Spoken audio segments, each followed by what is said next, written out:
My in-laws hosted a family portrait session, but left me out. My husband said, they didn't think you'd fit the aesthetic. My mother-in-law added, we can Photoshop you in if you really care that much. I sat there while they laughed. Later that night, I booked a session of my own. Only this one included someone they'd never expect. And when they saw the photo, my husband's face went white. 34 female. Honestly, never thought I'd be the kind of person to post something like this. I always thought I could let things go, take the high road, be the bigger person. But sometimes you hit a point where being the bigger person just means letting people keep stepping on you. And that's what I did for years, until something in me snapped. My husband, Mark, 37 male, and I have been married for 7 years. We met when I was 26. He was charming, stable, and made me feel like maybe I'd finally found a soft place to land. I didn't have much growing up. My parents owned a small bakery in St. Louis and worked long hours. They loved me, but money was tight and everything in our life was practical. No frills, no vacations, no fancy clothes. Just hard work and doing your best with what you had. Mark came from a totally different world. His family had money, but not the flashy kind. His mom, Cheryl, has this country club elegance, cashmere sweaters, pearl earrings, always with a glass of white wine in hand. She doesn't yell. She just makes you feel small in subtle ways. His sister, Ava, is like a younger clone of her. Smiles that don't reach her eyes. Constant comments that sound nice until you sit with them for more than 2 seconds. Stuff like, that's such a bold dress choice. Good for you for not being afraid of standing out. They never accepted me. Not once. I always felt like a guest in their world. From day one, I wasn't their kind of person. I wore off-brand makeup, didn't have a refined palette, didn't go to the right schools. Cheryl once told me, with a soft chuckle, that I reminded her of the gritty, scrappy girls from her husband's side of the family. She said it like it was a compliment. It wasn't. But I tried. God, I tried. I went to their charity luncheons. I got my nails done at the salon Cheryl liked. I wore the beige sweaters and drank the cucumber water and smiled through conversations that made me feel like an outsider in my own marriage. Mark always told me to ignore them. That's just how my mom is, he'd say. Or, don't let Ava get to you. She's just insecure. But he never defended me. Not once. Then, 2 months ago, they invited us to a low-key family brunch. I honestly didn't think anything of it. I wore a nice outfit, brought Cheryl flowers, helped set up the fruit platter. About 20 minutes in, a professional photographer shows up. Backdrops, lighting setup, all of it. Cheryl claps her hands together and goes, okay, let's do the portraits. I smiled and said, oh, fun. And then she said it. Oh, just the immediate family, honey. We want a clean, classic look for the wall. I stood there, frozen. Ava and her husband were already fixing their hair. Mark was adjusting his tie. No one looked at me. I said, I'm not in it. Mark didn't even look me in the eye. He just said, they didn't think you'd fit the aesthetic. Like I was some prop that clashed with the living room. Then Cheryl laughed, and said, we can always Photoshop you in if you really care that much. And they all laughed with her, including my husband. I just stood there. I didn't say anything. I watched them pose and smile while I sat in the corner like an afterthought. I drove us home in silence. That night, I locked myself in the bathroom and cried until my ribs hurt. Not because I wasn't in the photo, because I realized I never really existed to them. I was just a placeholder, a seat filler, not family. Something inside me changed after that night.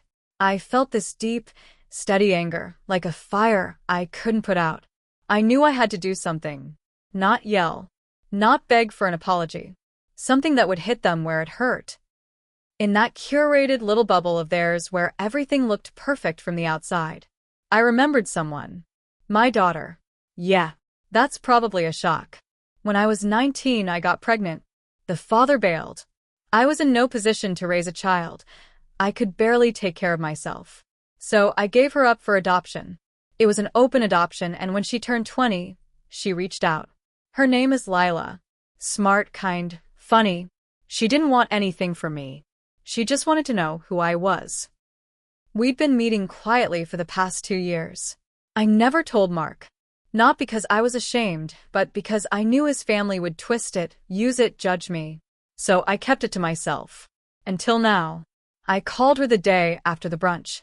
Told her everything. I didn't ask her to do anything, just told her the truth.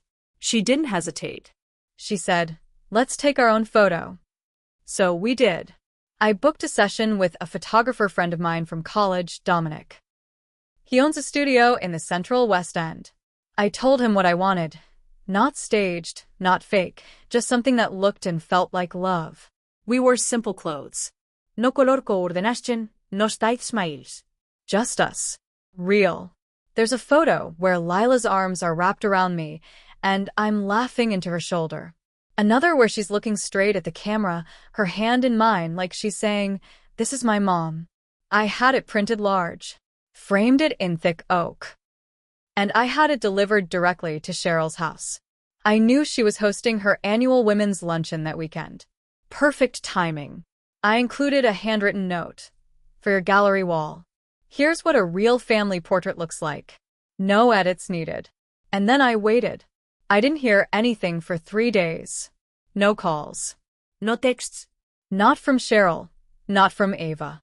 Not even from Mark. Then I got a message from a woman named Diane. One of Cheryl's friends, someone I barely knew except in passing at their events. She sent me a DM on Instagram. "Just so you know, your photo made quite a splash." Cheryl was speechless. People were whispering about it all afternoon. She added a winking emoji. That part annoyed me, but I appreciated the confirmation. They saw it. They really saw it. Mark came home late that night. I was already in bed, pretending to read. He stood in the doorway, holding the frame. He didn't say anything at first, just stared at it. I could tell he was rattled. His face was tight, jaw clenched. Finally, he said, "Why would you humiliate my mother like this?" I looked at him for a long time before answering. "She humiliated me. For years. You just stood there and let it happen." He didn't deny it. He didn't apologize. He just got defensive.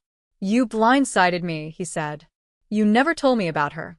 About Lila. What else have you been hiding?"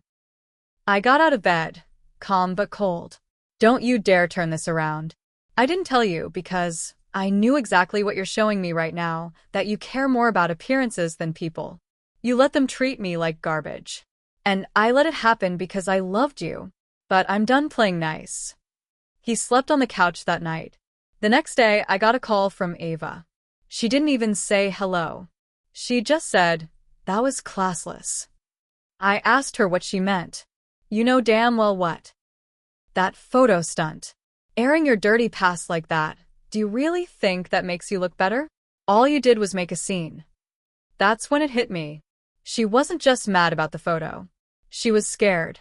Scared that the perfect little image they'd curated was cracking. People were talking, questioning, gossiping. And their worst fear was being seen for who they really were.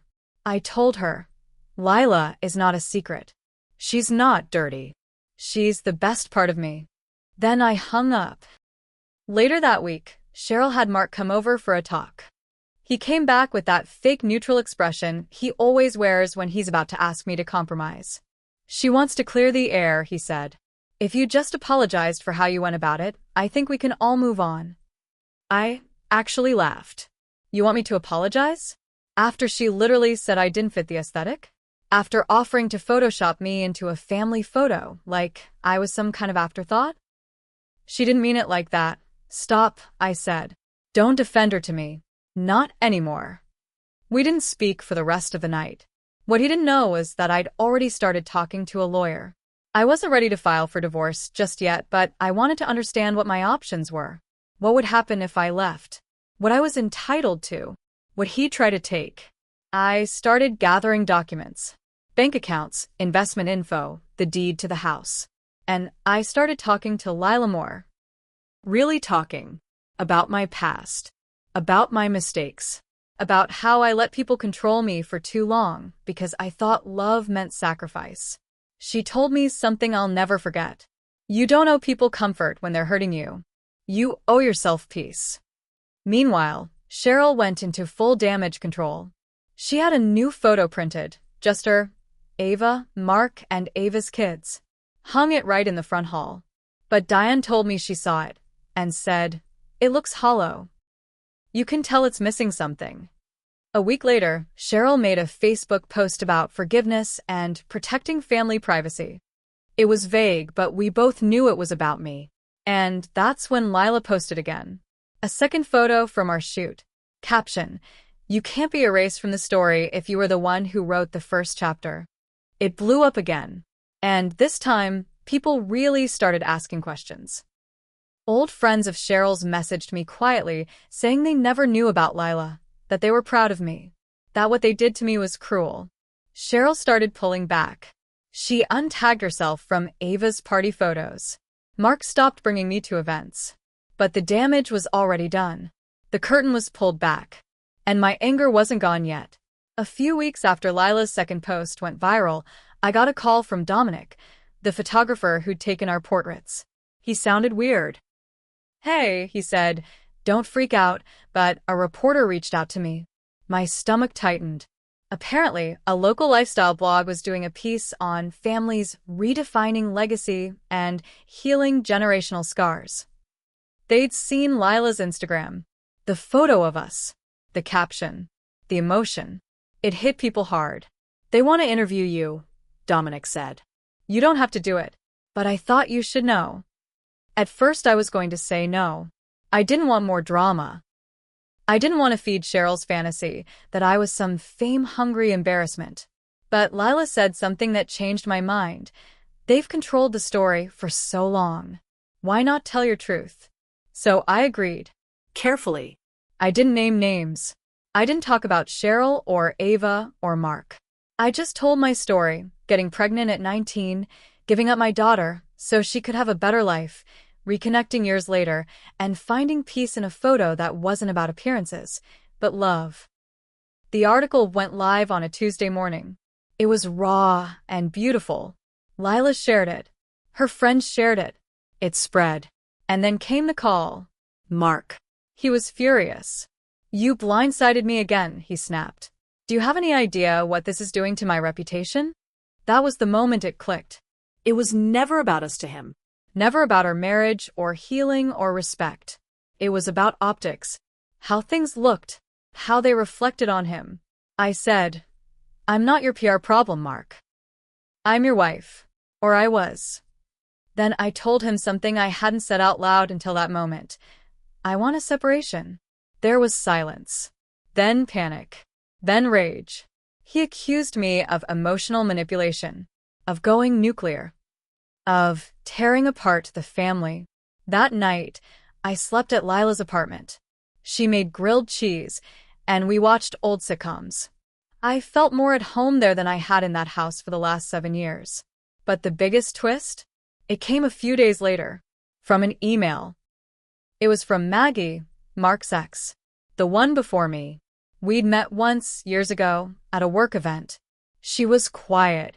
Polite. I never thought much about her. But her message was short and sharp. Saw the article. Took guts. "I know what they did to you because they did it to me too. Cheryl and Ava made sure I never felt good enough. Mark let them do it. I almost married him. I'm so glad I didn't." I asked her if she'd ever told anyone.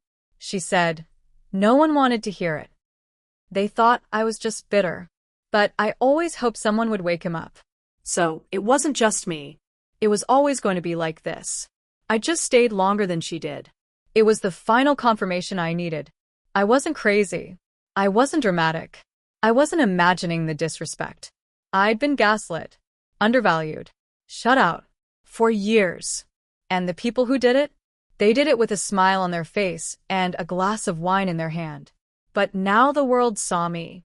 Not perfectly curated. Not beige and soft-spoken. Real. And the final piece of revenge? It wasn't the photo. It wasn't the article. It was what came next. After Maggie's email, Everything settled in me. Not calmly, more like when a storm finally blows through and leaves everything silent. I wasn't angry anymore.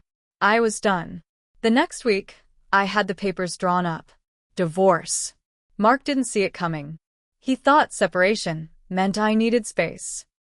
He still believed I'd come back if he waited long enough, maybe showed up with flowers or sent a weak apology text through his mother. He didn't realize how deep the cracks were.